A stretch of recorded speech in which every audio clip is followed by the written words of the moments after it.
Hi, my name is Arnold. About 20 years ago, I started playing the Great Highland Bagpipe. The problem is, I stopped.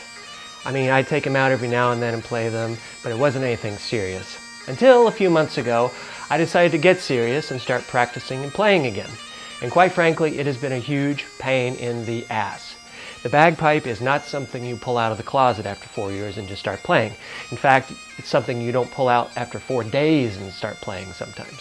It's a very fastidious instrument that can be quite, let's just say, irritating at times. But there are things that you can do to make it easier, and that's what I hope to help you do in a series of videos I will call Piping Potential, because inside all of us there is the potential to be a great bagpiper if you can just unlock it.